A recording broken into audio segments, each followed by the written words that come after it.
comes once in a lifetime. For the first time I believe it to be true.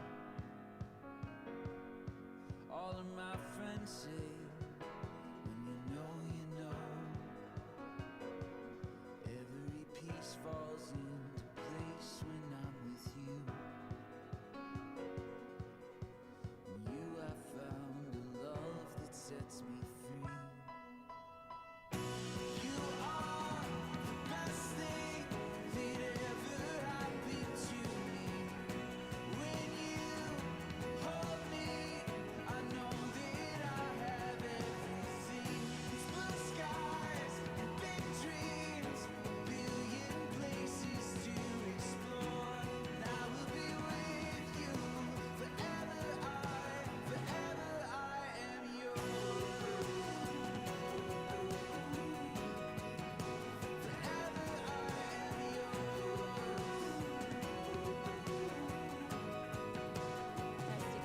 They say the time is now Christian to go where we want to. Follow the road until it leads us somewhere new. Nothing can stop us now. Together, oh, the whole world opens up when I'm with you.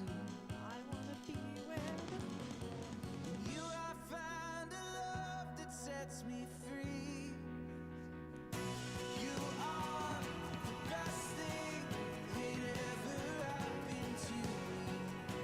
When you hold me, I know that I have everything. It's blue skies, big dreams, billion places to explore. And I will be with you forever. Forever I am yours. Forever I am yours.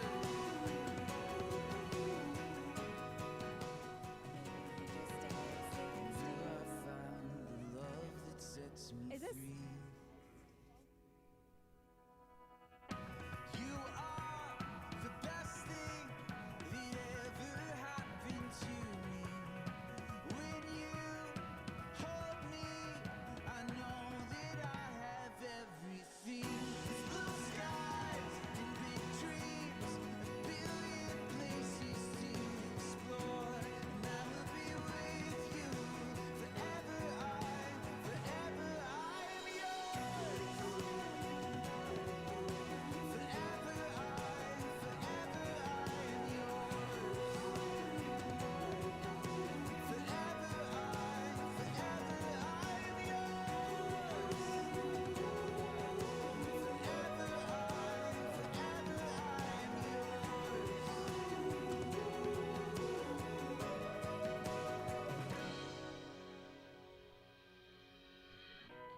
Good morning, everybody.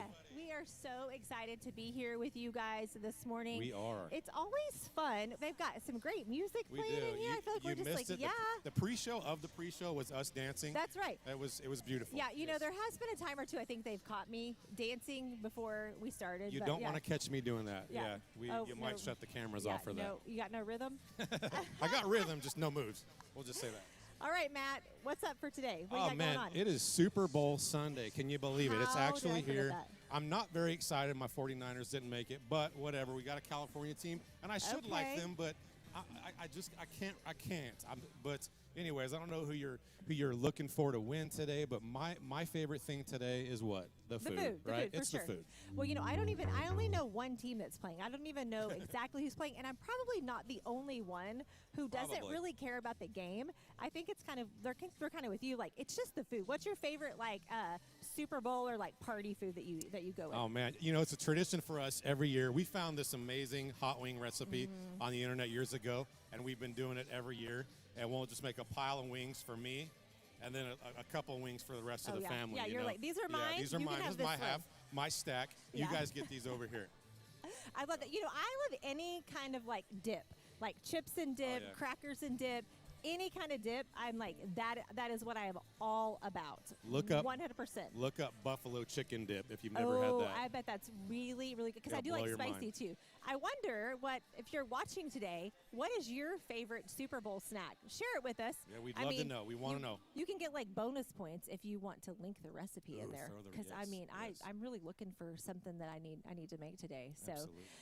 if this is your first time watching and you think these people are a little bit crazy, maybe. We But are. if it's your first time watching, you can text the word welcome to 512-710-2323 and let us know it's your first time. We would love to connect with you and see how we can serve you, because how we can pray for you. Absolutely. Also, if you haven't joined a small group, we'd love for you to jump in there on a virtual group with us. We started this week. We had a lot of fun online, laughing and getting to know each other, and we'd love you to be a part of that as well. So please join a group, join a small group, join a virtual group. Get involved. It's the best way to connect with people and build those relationships. Well, and the thing about a virtual group is that you don't have to leave your home, and you can Oh, no. connect with people all over.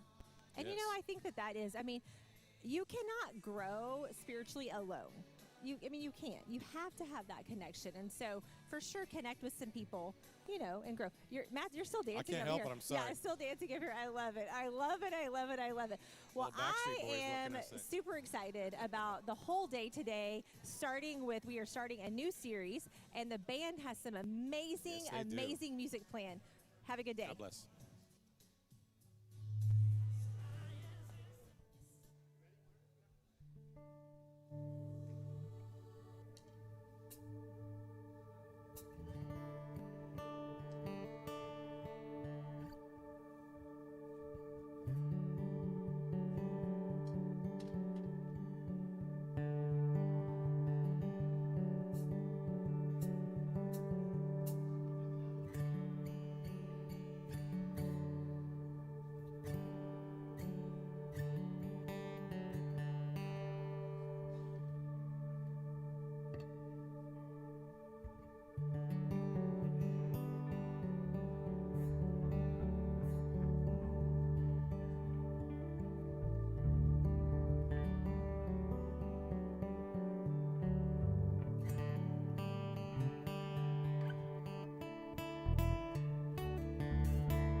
Got 'em on my knees again. Got 'em begging, please again. I need you. Oh, I need you. Walking down these desert roads, water for my thirsty soul. I need you. Oh, Lord, I need you. Your forgiveness it's like sweet, sweet honey on my lips. Yes, it is. It's like the sound of a symphony to my ear. Oh, it's like a holy water on my skin.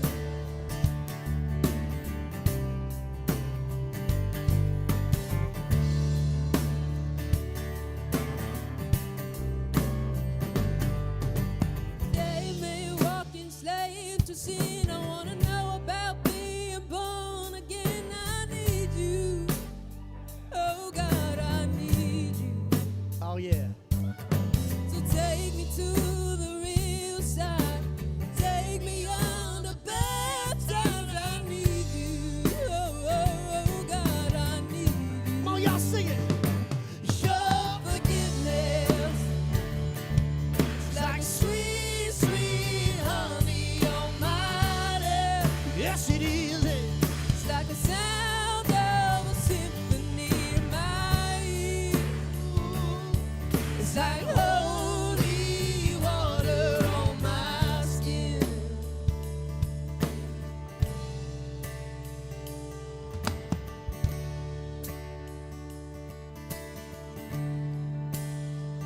put y'all's hands together.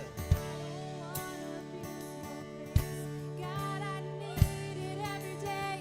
It's the only thing that ever really makes me wanna change. I don't wanna abuse your grace. God, I need it every day.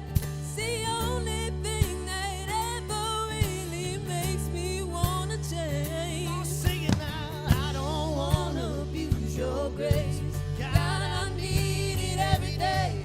It's the only thing that ever really makes me wanna change.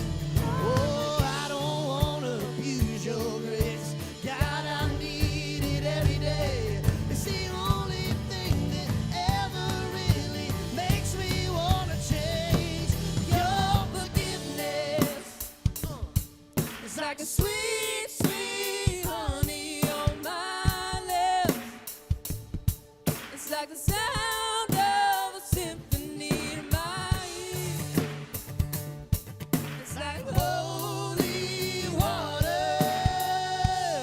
Your forgiveness is like sweet. sweet honey on my lips. Yes, it is. It's like the sound of a symphony to my ears. Oh, it's like holy water on my skin. Oh, it's like holy water on my skin. Oh, it's like holy water.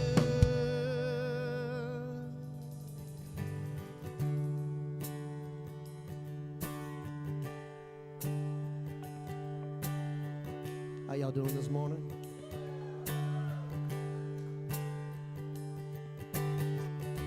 Y'all mind if we sing a little bit? Yeah. Y'all give it up for Miss Taylor up here singing with us.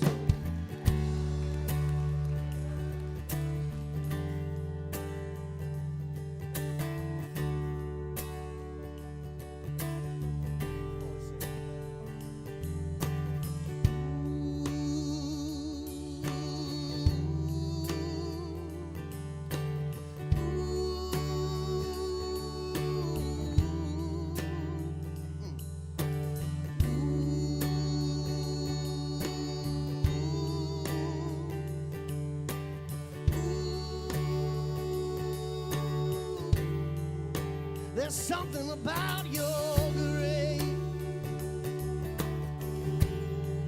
Oh, it makes me wanna change.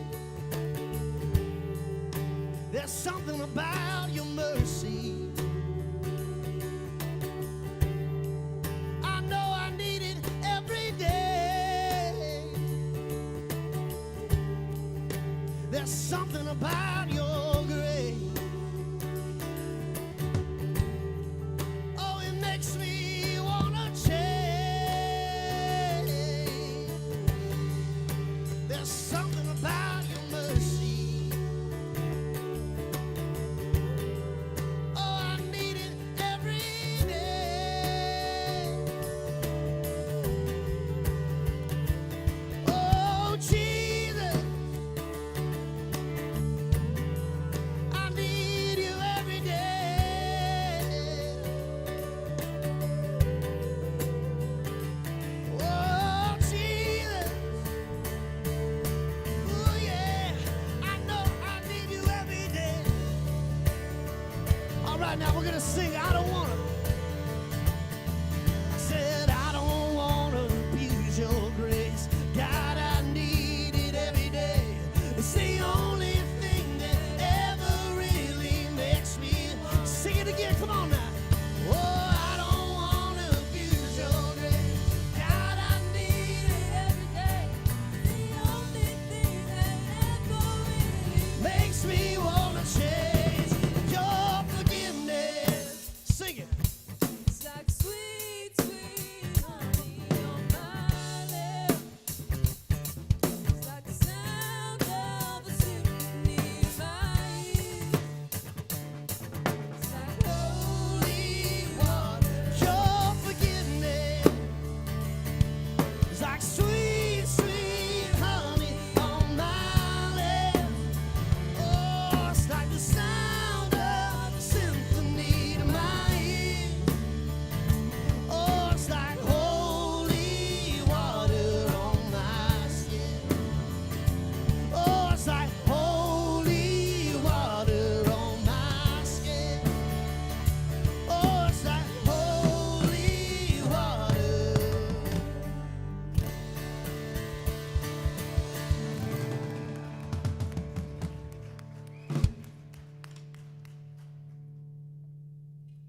Well, y'all didn't know it was going to be that good, did you?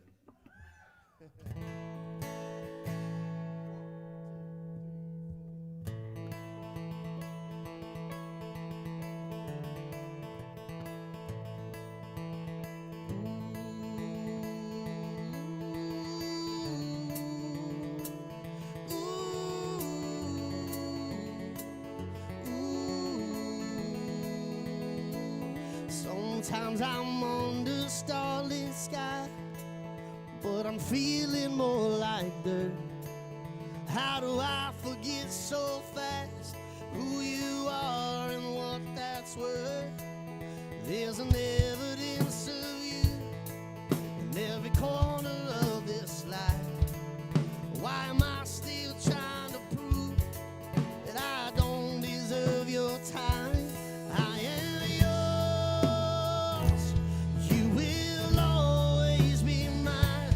Seems like madness, I'm invited to the table by your side. 'Cause I am yours. You will always be mine. I'm a man whose one ambition is to dance with my divine. 'Cause I am yours. You are, you are, you are, you are mine. Sometimes I'm walking on the ledge. Oh, I'm afraid to just look down. It's like I think I'm in control of giving gravity to doubt.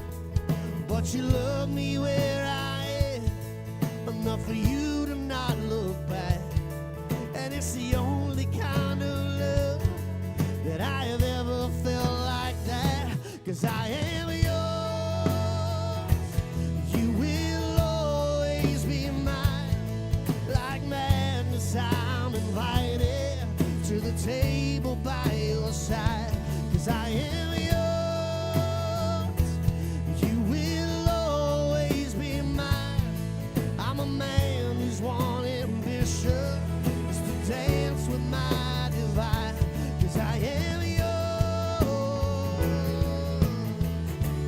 You are, you are, you are, you are mine.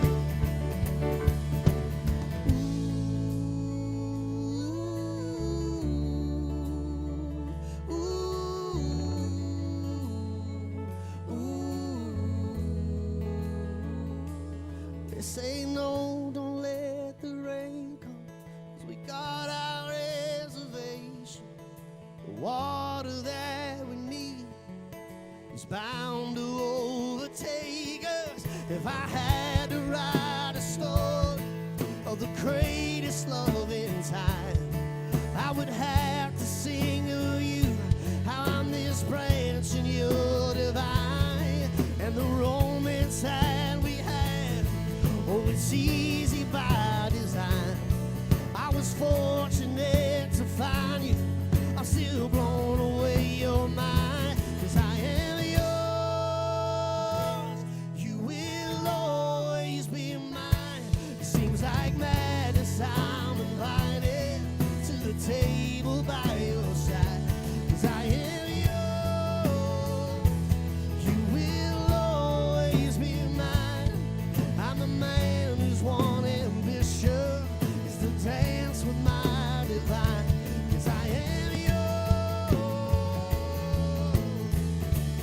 You are, you are, you are, you are mine.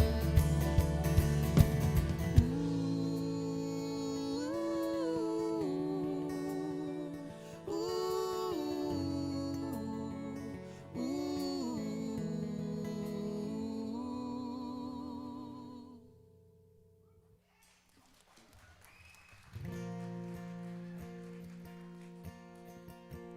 You unravel me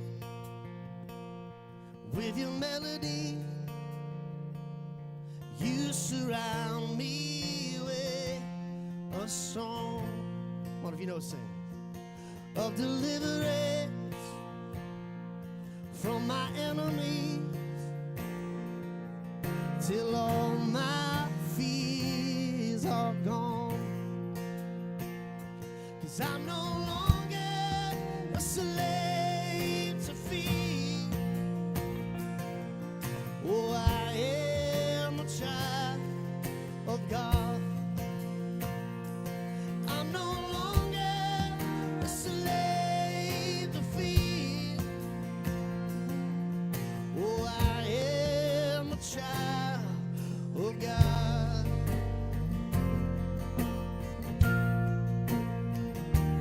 From my mother's womb, you have chosen me.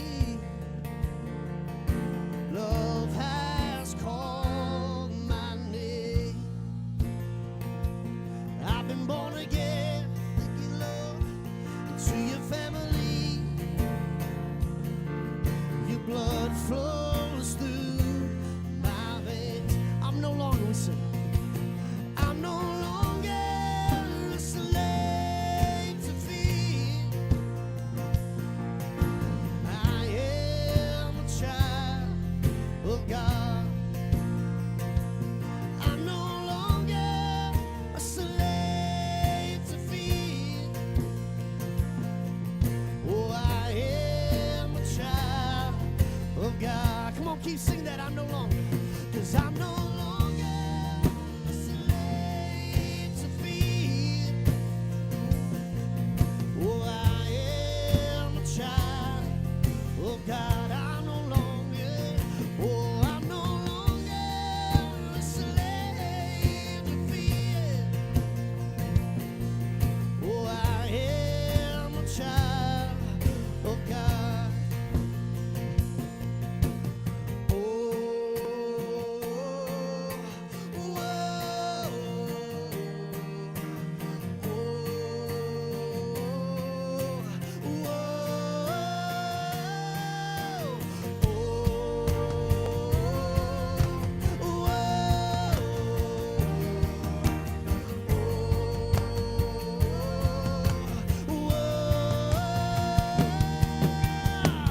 You split the sea so I could walk right through it.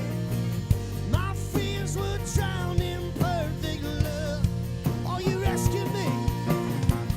You rescued me so I could stand and say, oh, I am a child of God. Let's sing that again. You split.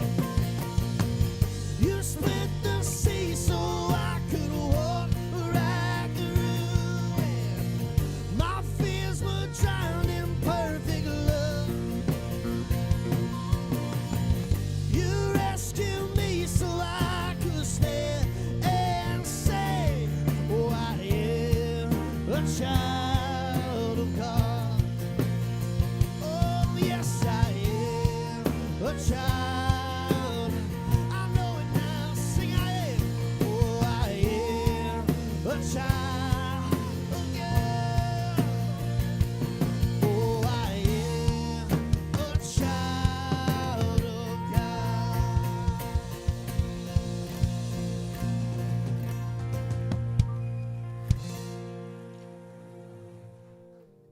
Good morning, RockPointe. Good morning.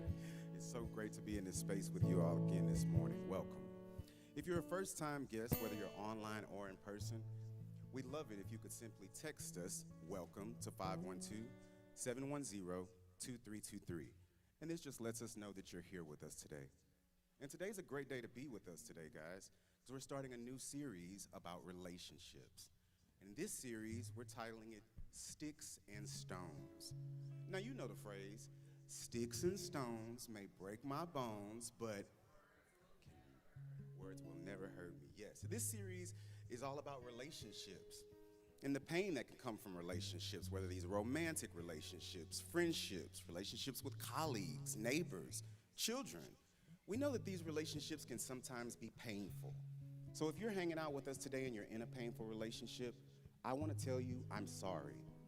I hope that by being here today in the midst of God's truth and surrounded by others who are also dealing with struggles, that you realize you're not in your struggles alone. And I'm so grateful that we have a church who's willing to talk about these things candidly and openly and consistently. So we have a great band. They're going to play a cover song for us, and I'll see you guys after the message. Well, I don't know if you think this is good or not, but I think it's okay to be mad at church. So we're talking about relationship. Y'all don't act like you've never been mad at church, right? Come to church, you got in a fight on the way to church. So today we want to sing some cover songs throughout this series, and today we're going to sing one. Might catch you off guard, so I thought I'd go ahead and set it up for you. This song is for anybody in this room, anybody who's watching online that's ever been left in the dust, right? I don't care if you was 10 years old and you had a crush and a girlfriend, and she sent you a little note, says, we're breaking up at school, and it broke your heart. Some of you that happened to. And then, I don't care if it's, you're an adult, right? And it's been recent for you. But this song is for anybody who's broken your heart. If you're online right now, you can type their name in the comments. Hopefully you know I'm kidding. But I want you to get all your anger out this morning. Put it on me. I'm going to sing a song for you. If you got a lighter, you can hold it up. Whatever you want to do. This one's for all the broken hearts. Here we go.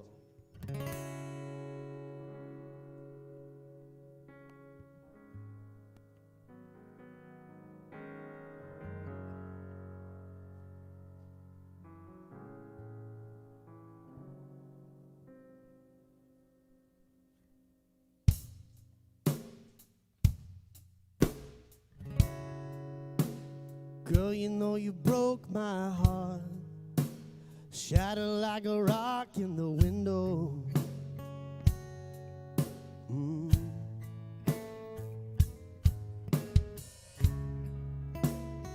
I thought we had it so good, I never really saw this coming.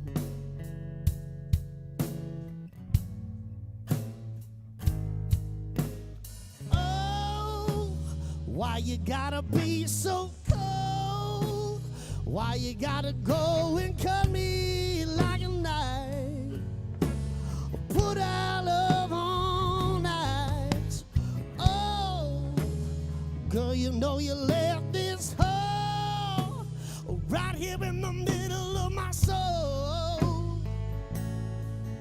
Oh, why you gotta be so cold?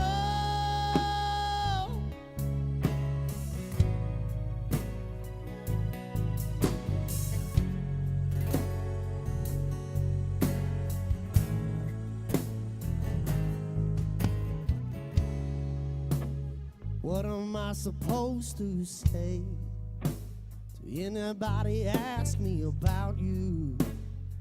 I guess I tell them I'm without you. How am I supposed to live when I build my life around you? Try to put yourself in my shoes. Why you gotta be so cold? Why you gotta go and cut me like a knife? Put our love on ice.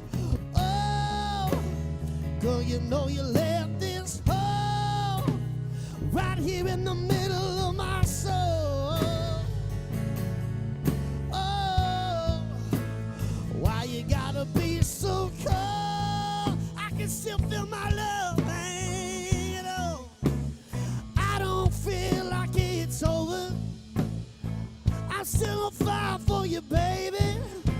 Why you gotta be so?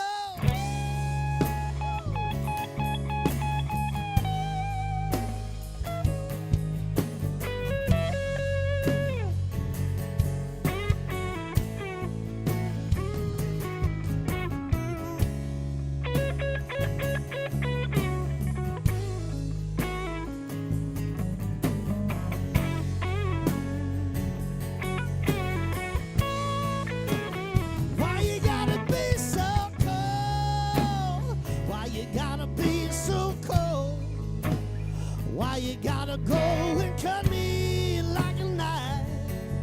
Oh, you put our love on ice. Oh, girl, you know you left this hole. It's right here in the middle of my soul. Oh, why you gotta be so cold. Why you gotta be so cold?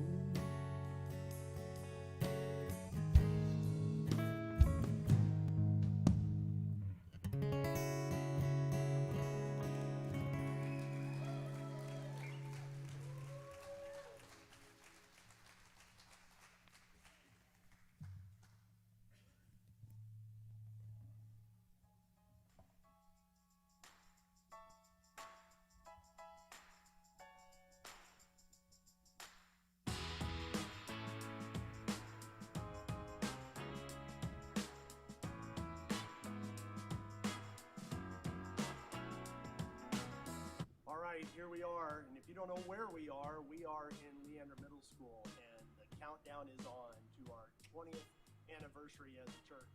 We are going back to our roots. It's going to be a great time. Dan, stop it. What? I was joking.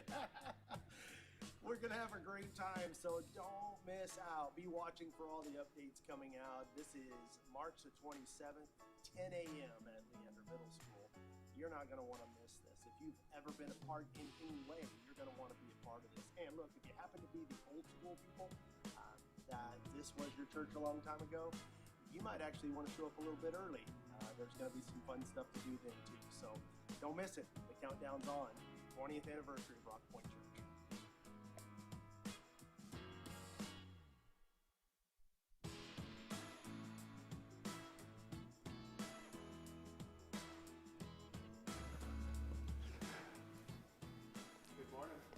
Well, I'm so glad that you're here. We got a bunch of clowns in the audience this morning, and so if you're online, you don't know that, but, you know, that's just kind of what's going on here. And so I don't know what's going on in your home or wherever you're watching for. And Liberty Hill, I know you, and I know you guys are having a great time this morning, too, so I'm really glad that you're here. And, of course, I'm really glad all of you are here as well, so thanks for being here today. Man, 20 years, super excited about that. Mark that date down. Don't miss it. Don't take a vacation. Don't go anywhere. This is our church's birthday. Let's do it big and let's do it great. And I'm telling you, you are not going to want to miss it. Well, let's do it together, all right? So let's get started, because no matter who you are, you have people in your life. Maybe that's a boyfriend, maybe that's a girlfriend, it might be a boss, it might be a spouse, might be some kids, might be some stepkids, might be some foster children or grandchildren, or your parents or adoptive parents or your grandparents. And then there's this extended family of like your cousins and your uncles and all of those people out there as well. And then there's kind of like everybody else out there in the world, like the Whataburger person or the grocery store person or your favorite Starbucks person, and then all the other people who are on the other side of your social media as well. And look, you got people. I got people. Whether you know it or not, or whether you want it or not, you got people.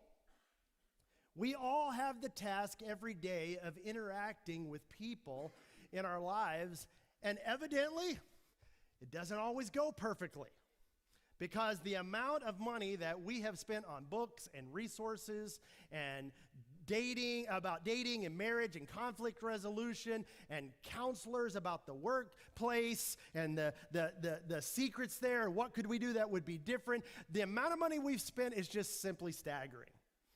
And then to make matters more interesting, in the last couple of years, you've probably found yourself in close quarters with others, distance from others, and probably found yourself in these places because then we had an election come around, and you may have found yourself in disagreement with some, and possibly even in open arguments with others. And in some cases, it just kind of feels, maybe it seems like, to me it certainly does, that maybe we have forgotten how to treat or act toward one another. Like our peopling skills have taken a shot. Now, maybe no surprise to you, but this one-anothering one another is a specialty of the church. Like something the church is actually supposed to be known for, of how we treat one another. And not because that's what I think, but because our founder, Jesus, said so. And look, we talk about this all the time here. Jesus said this. He said, "A new command that I give you. Love one another." How? "As I have loved you, so you must love one another." And what's going to happen if we do this? Well, it is by this, by your love for one another, that all people will know that you are my followers. You are my disciples. They'll know that by how you love one another. I don't know that you could be any more clear than that. The church is to be known for how we love people. It's literally how you and I should know that there's a church in our town. That there's a group of people who just loves people really, really well. No matter what your race, no matter what your gender, no matter what your social class, they just treated you like you were family. And then if you were to kind of hang around with this family and tried some of those things out, it just made you better at this one another thing. So this is supposed to be the church's secret sauce. And you may be thinking right now, maybe someone should tell the Christians that. Because maybe we should tell them that's actually what they're supposed to be doing. Because, wow, I'm not sure my Christian neighbors know this. I'm not so sure those Christians on Twitter know about this. And look, I get it. If all of these years of doing church together has taught us anything, it's taught us that this distinctive of love in Christianity, here's what it's taught us. It's taught us it is easy to lose love. I mean, let's just be honest. It's easier to make Christianity about having a church service, about watching a message, maybe about our beliefs or our theology, than actually one anothering each other. Because honestly, that's really, really hard. And yeah, the secret sauce gets lost in the mix. And then, come on, the past 2 years have been known for anything but loving people well. And let's just be honest, that can hurt. So this series, Sticks and Stones, is all about the basics of loving those people in your life well, no matter who they are. It's about a few practices that if you and I were to start them, or maybe restart them, or maybe just give them a big boost, our lives, our relationships, our workplaces would be more productive, our reputations would be stronger, our communities, our neighborhoods, our schools would be better places to live and to be. And so look, the truth is, you have people, so this is for all of us. But for Jesus followers, come on, this is what we're supposed to be famous for in our city. This is what we're to be known for in our city, or wherever you're watching from.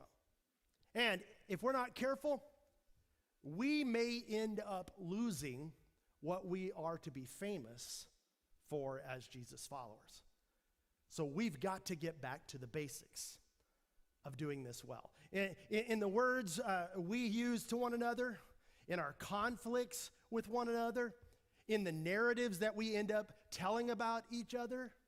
And so let's kick off Sticks and Stones with the most obvious one by talking about our words with one another. Why? Because we said it already once. You're warmed up. Let's do it again. Because sticks and stones may break my bones, but how many of you have just found that to be untrue? I mean, look, many of you remember a time when our exchange of words were very, very different than they are today. Remember when there was no internet? For some of you, you go, wait, what? That hadn't been around? No, because it's been here your whole life, right?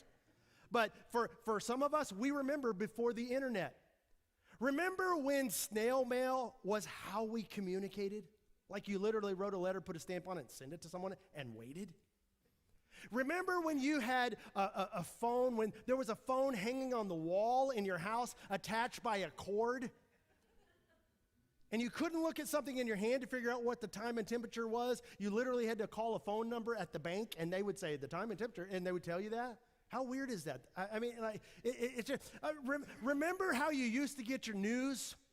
by somebody literally throwing some papers in your yard or your drive every day. And look, and for a few dollars more, you could get it every day and Sunday.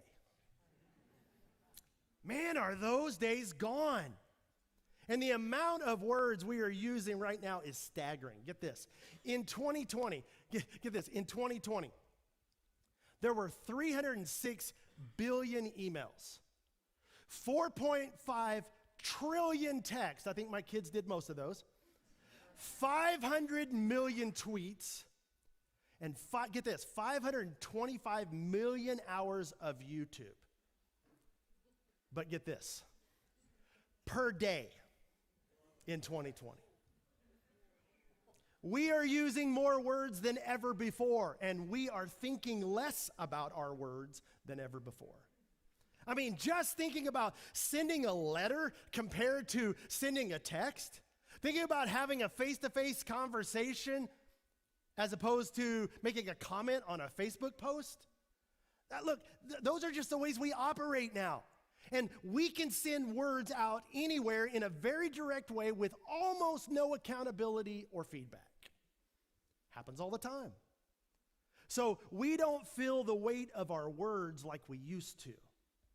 It's why we have all said things in an email that we would have never said face to face.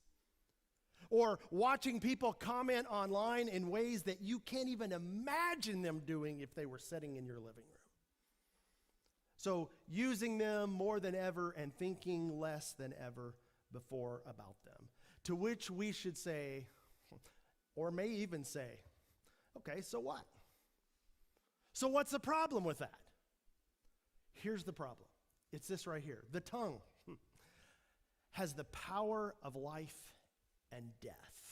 And those who love it will eat its fruit. This was Solomon who wrote this, who recorded his advice about the world for his kids as a guide to guide them through life. And he's saying that the tongue, our words that we form, that we say, don't just have content, they have power. And we know this is true. With a few words, you can fill someone's heart or you can crush it. You can give someone confidence or you can bring enormous insecurity. You can draw someone close to you or you can certainly push them away. With our words, we can give someone dignity or debility. We can give support or we can destroy an idea. Why? Because our words have the power of life and death. And why is that? Because why are they so powerful? Because our Heavenly Father spoke and the world came into being. He spoke and creation bent around him. And get this, you are made in his image. Your words have power because God's words have power. It's why many of our best memories are words that were spoken to us, that lifted us and gave us confidence and gave us courage. And it's why many of our regrets and the deepest wounds we may have are words. Because our words can create this wonderful or terrible thing to those that we speak them to. It's why you may not remember what you said 10 minutes ago, but you can't forget what someone said to you 10 years ago.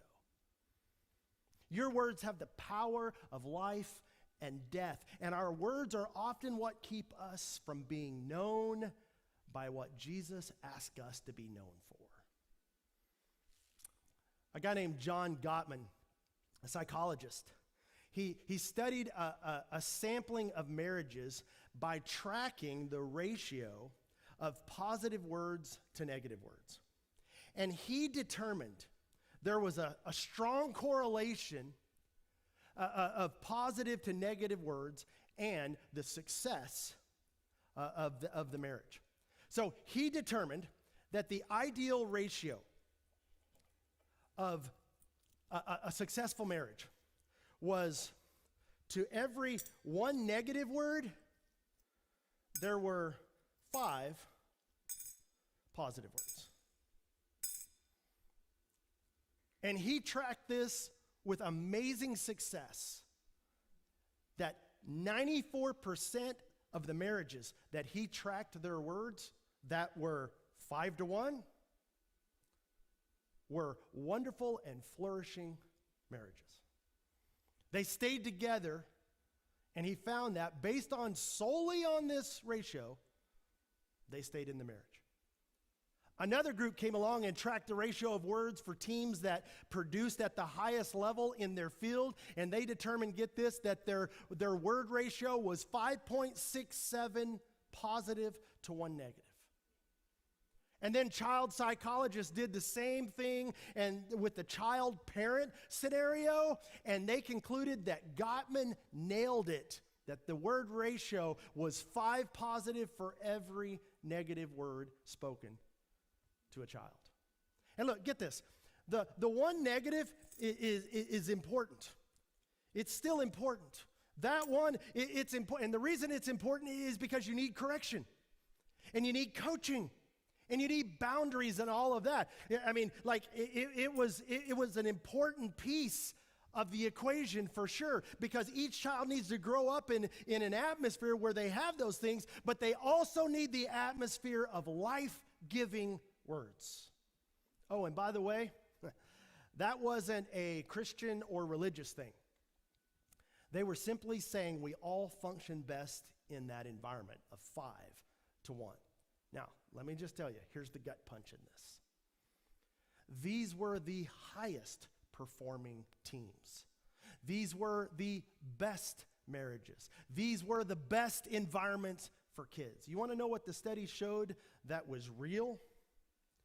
See, 5 to 1 was ideal.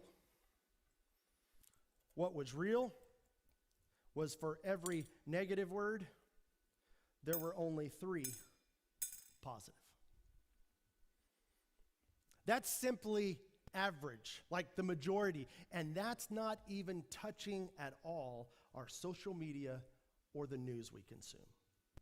See, this 1 to 3 ratio has in many ways been normalized for us in the last 2 years, and that's a problem. We've normalized a way of speaking to each other that is keeping us below average in our relationships, below average in your marriage, below average with your kids and our neighbors, or the guy that just won't get out of your way on the way to work. And you know what we've done? We've set ourselves up to make sure we have more insecurity than confidence. We've set ourselves up to have more hurt than healing, more divide than community. And that's a huge problem in our world right now. But for us Jesus followers, it is impossible to love one another like Jesus loved us while using our words as weapons. And we will never, ever be known for what we're supposed to be known for as long as we just blend in and do it like everybody else. So today, I'd like to give us a new approach for our words. Now, maybe it's not new to you, but maybe it's new to you. In fact, this is our way of words, and it was given, this particular way of words was given to us by the Apostle Paul in the first century. And here's what's so cool. You don't have to be a Christian to do this. Anybody can do this. And if you do, look, you will instantly make your life and your relationships and your community better. If you're a Jesus follower, you may have heard these words before, but if you're like me, you probably just moved on thinking, yeah, right, that sounds really great. Cool stuff, but just not who I am. That's just not really practical. But today, I'd like to invite us to start making it practical. I'd like you to consider these words like life and death are at stake, because they are. So Paul wrote to the Ephesian people, and here's what he said. Do not let any unwholesome, you guys got that for me? There you go. Do not let any unwholesome talk come out of your mouths, but only what is helpful for building others up, according to their needs, that it may benefit those who listen. This is how we become famous for our words, how we're different than our culture, that by ruthlessly practicing that verse. Paul says, look, don't let unwholesome talk. That literally means decaying words. Words of death or destruction. But in contrast, only what helps, only what builds up. Not destructive words, constructive words. And Paul is talking about your word ratio. He's saying, okay, look, sometimes we've got to hold back our words. He's saying that there are times when we need to purposely hold our tongue and not let the words out. Those destructive words, they line up, don't they? They just line up ready to go, and they are ready to take off. And okay, I'll tell them, or I know exactly what to say in this circumstance. I've rehearsed it over and over. I'll give them a piece of me. Oh, I'll post this. I don't care. I'm saying it. And Paul's saying, don't let them out. You ever just know better, but you said it anyway? Paul's saying, don't do it. Don't let those words out. But at the same time, he's also telling us that sometimes we need to push our words out. We need to hold them back, but sometimes we need to push them out. There's a time to hold your tongue. And then there's a time to intentionally push out the words that build up. And here's the change, and let me just tell you, it's not normal. But in the verse we just read, we begin speaking what? According to their needs. That's not what we normally do. When we speak, we are typically thinking about whose needs? Yeah, ours, right? What I want to say, what my opinion is. Did they laugh at that? Was I heard? Here's what I believe. Did I make my point? Isn't it true that when we're speaking, often we're thinking about our needs and what we say? But Paul is telling us that your ability to speak has not been given to you for your needs, but for the needs of others. Why? Well, we read in the verse, so it may benefit those who listen. And look, if I'm being honest, oftentimes, I don't want to benefit those who are listening. If I'm just real honest. But if we're going to love like Jesus loved us, then we've got to be like him and benefit those who are listening. And that's Paul's point, that you have a word ratio.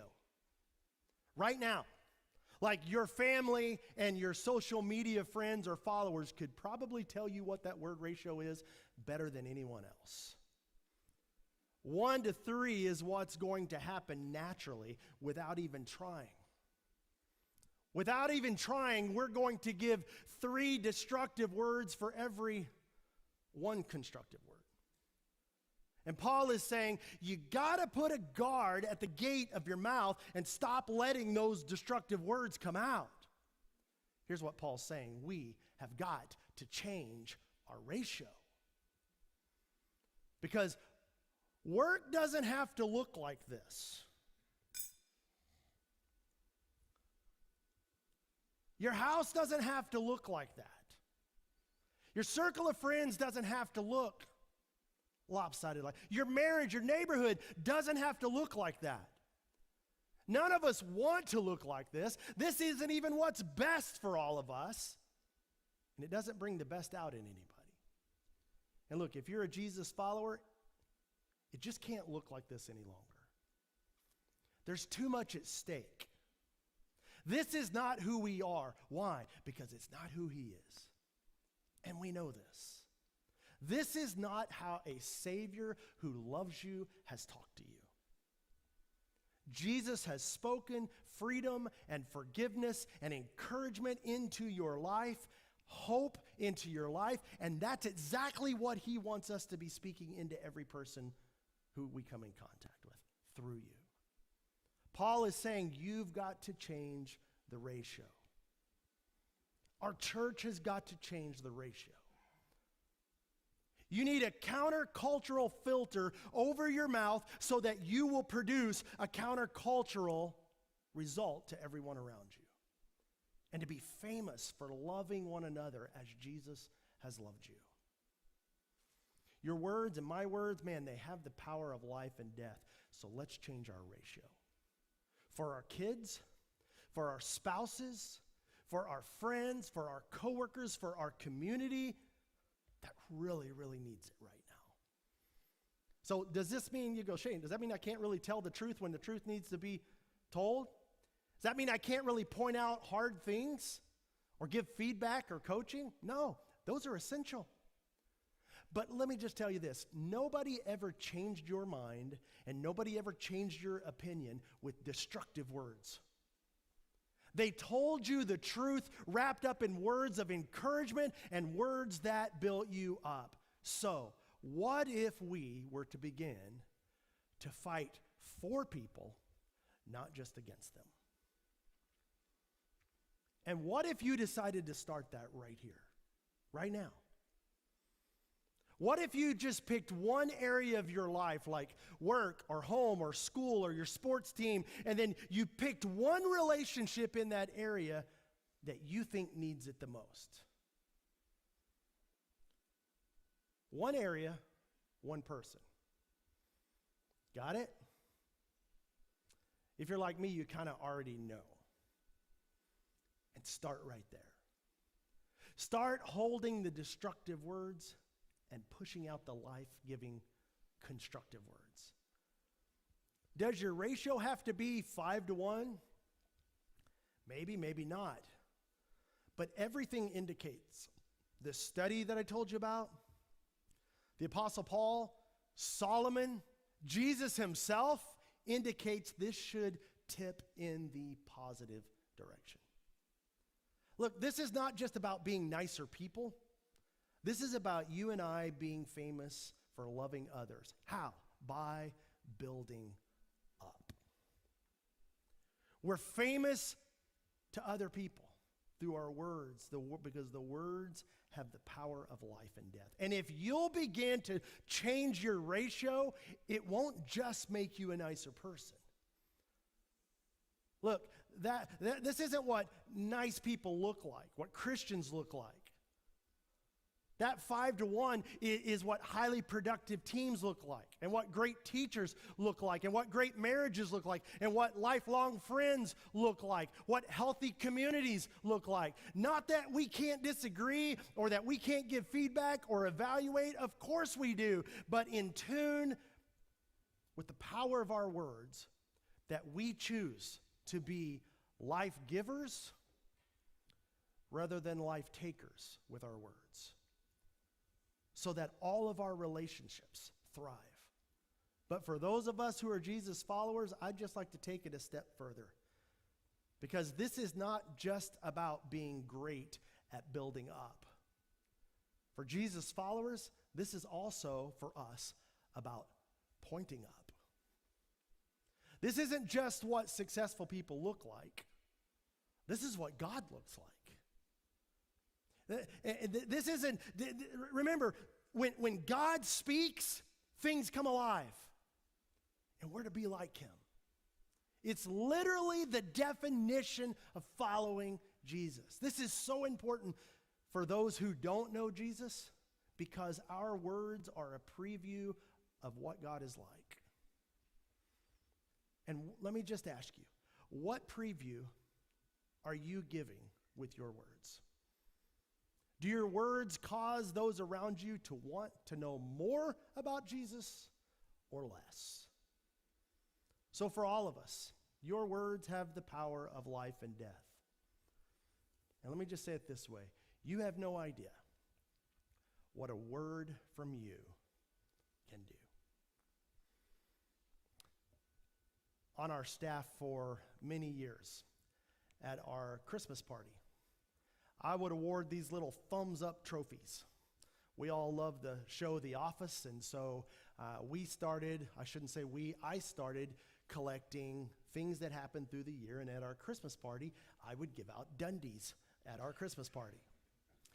And we would laugh and joke. Sometimes I had pictures of texts that had happened, and sometimes I had pictures of things that were broken. And it was just like one of those things that like throughout the year, somebody would say, hey, that'd be a good Dundee, or I'd see something, I'd take a picture of it. And then at our Christmas party, we would always roll around and we'd have this big laugh about all the things that we had messed up in the year.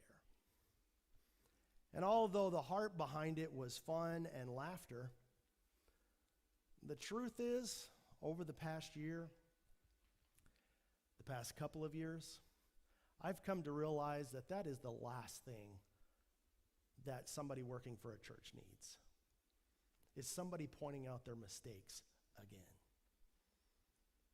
And this past year at our Christmas party, I stood up and said, we've laughed and we've had fun, but the Dundies are over. They didn't build our staff up, so they had to go. So what about it for you? What if we started changing our ratio? What if we started loving one another to start changing our ratio? Why? Because sticks and stones can break your bones, but words have the power of life and death. Let me pray for us. Father, this is a tough one for us because we struggle so much with our words. Would you help us? Would you help us to think through what that is? And God, would you help us to know who you are, and that the words that you bring us and give us are how powerful they are in us. And God, help us to look at the people around us. Help us to be aware of our word ratio. Change this in us. Help us to decide today to do something different. And Father, we need your help in this. This is a struggle for us. The sarcasm, the harsh words, the angry words within our church, within our families as Jesus followers. Forgive us and help us to have the courage to do something different, to change the ratio. So, Father, we need your help, because what's natural for us is the death part of our words. And what's so hard for us is to bring those life-giving words. Father, I know this is a tough one for me. And I'm just guessing there's others around me that maybe this is their struggle too. So would you help me, and would you help us to bring what you have given us, as you've given us this power of life and death. Help us to use it wisely and use it for you. In Jesus' name,